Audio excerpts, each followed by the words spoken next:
So Roger, Future Past has been out for over a year now, and I think the songs have really stood the test of time, both on record and on stage. And I think that songs really need that time to bed in, then you can judge them properly. Yeah, and I think you're right, John. It's been a real slow burn, hasn't it? This record. I think it's just kind of grown and grown, with people. And I always think, oh God, do we need to make another record? Do we need to make another album? Can't we just, get out on tour again? Because that's the fun part for me, I have to say.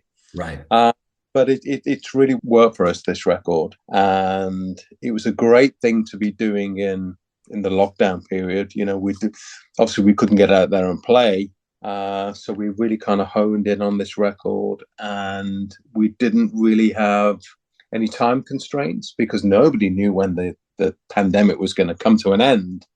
So we didn't have a tour booked or any dates anywhere, so we could just really just keep going with this record and really hone it. And I think it made for a really great record. Yeah, and I think it's very noticeable how seamlessly the Future Past songs go in with the back catalogue in the live shows. Which of the new songs do you look forward to playing most in the set?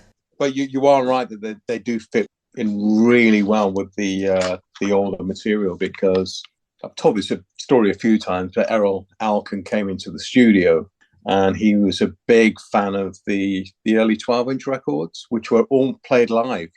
John and I used to go in and just play for 10 minutes to create the base of a 12-inch record. So he wanted to get the flavor of the early 12 inches, which were very organic.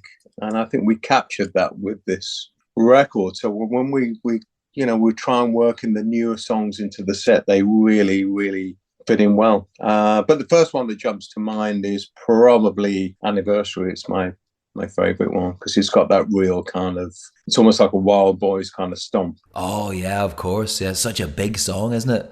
I think a highlight for me in the set is actually Invisible. I really like the intensity of it, Yeah. It was just a groove that John and I kind of came up with, this kind of cameo type groove, a sound on my rolling kit, which was very industrial sounding. And, it just came together really quickly, actually, after that. Simon worked for a while on the lyrics, but it really came together quickly, as most of the good songs do.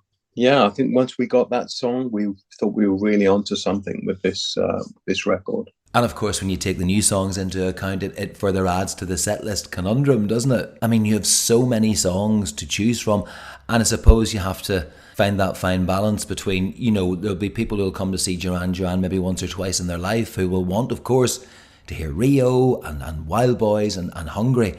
And then you'll get the devotees who want to hear Faster Than Light. It's a tough one, isn't it? Of course, yeah, it's a real juggling act. Well, particularly when we play festivals, because it's usually a very kind of transient audience that have come to see a few different artists. So you can't play Late Bar or Faster Than Light. We have to play they have to be broader brush strokes. So we tend to play the more well-known songs, but we do smaller shows as well, where we showcase the B-sides and the forgotten songs of the early albums. So in fact, we did a great set in Vegas when we did the Halloween show, because we could really dig out some of the old gems, and we did a lot of cover versions as well, which was made it really interesting. It was great. Yeah, and how cool to open the show with Nightboat. I know. You know what? That took some relearning because we'd not played it for, I don't know, 15 years or something. It's been a long time. And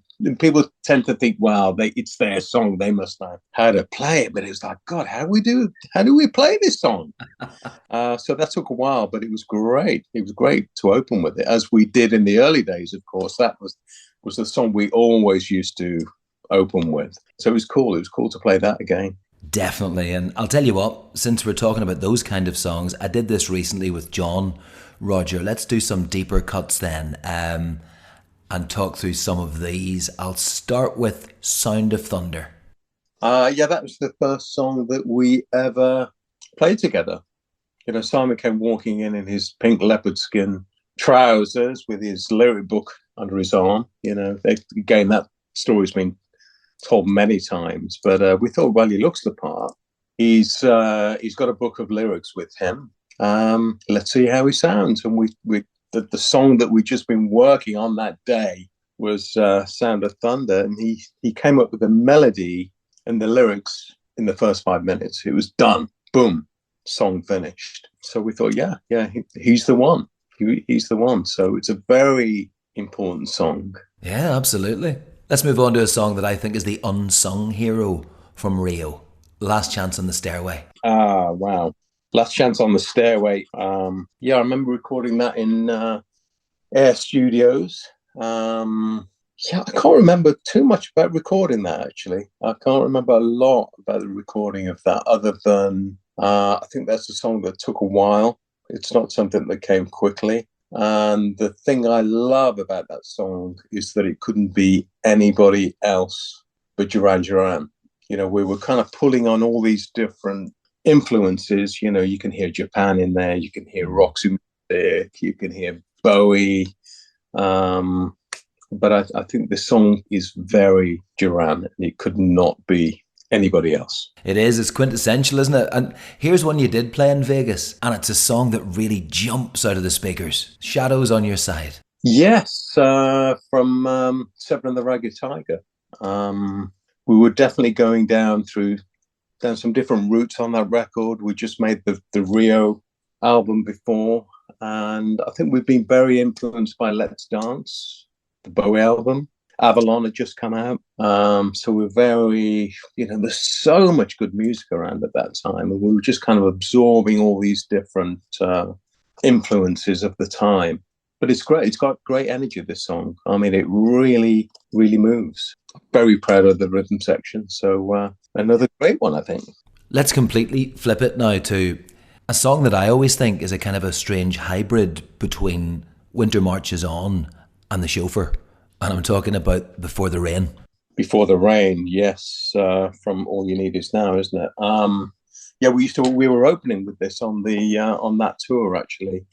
And it's a great piece of deep, dramatic Duran Duran. And I think it's something that Simon is really great at. It's almost his forte. These songs that are they're very deep, and I call them the dark side of Duran. And it's something that we've always had. If you listen to the first album, there's definitely a real dark side to the record. And I think it's something that we've continued to do and make part of our manifesto. And Before the Rain is definitely in that category. Yeah. Finally then, with these deep cuts, Roger, let's go right up to date, and the song that I'm sure you must be so proud of, and that's Falling with Mike Garson. It's a bit special, isn't it?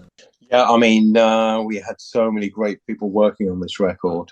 We had Graham Coxon and Mike Garson, who was just incredible. I mean, the word legend is kind of bandied around very freely these days, but Mike Garson, I think, really is a legend, isn't he? I mean, the records, the Bowie records that he's played on were, I mean, just incredible and very much part of our history. We grew up on listening to those Bowie records, and Mike was a big part of those. So to work with Mike was it was a dream come true, absolute dream come true. And we were working on this song in London, and Mike had offered. We'd met Mike earlier, a few months earlier. He said, "I'd love to play on something," and we came up with this song, and we thought this would be ideal for him. It was deeper, and it wasn't just another pop song. It was very much a deeper cut. So we sent the tapes, if you can still call them tapes, over to LA, and Mike sent them back a couple of days later with this most beautiful playing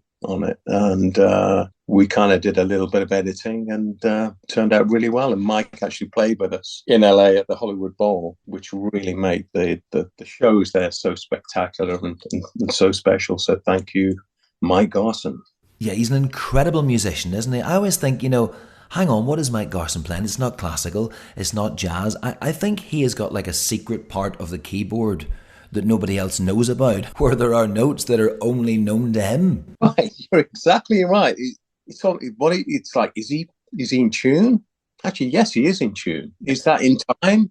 Not really, but it still works. I mean, it's such an individual way of playing, and I think you're exactly right. There's nobody in the world that plays like Mike Garson. And yeah, when we played with him, it just kind of he played on Saving Prayer, and it just gave it this whole different dimension when we played live. We just kind of had these big smiles on our faces, you know. So yeah, he's amazing. And before we go, just a reminder, of course, you're playing Dublin on the 7th of May. You must be really looking forward to that show. Totally, yeah. We can't wait to get out and play again, actually, because, you know, we went through that whole period of not being able to play through the pandemic and whatever. So it's really amazing to be out there playing again. So immensely looking forward to it. We always get such a great welcome. Yeah, it's a Sunday night, that show as well. So I think a lot of the fans listening to us now from all over the world should make the trip, get some Guinness into them and make a weekend out of it. I'm completely with you on that. Absolutely. Definitely. Nice one, Roger. See you soon and thanks for coming on. Thanks for having me, John. It's been great. Thank you.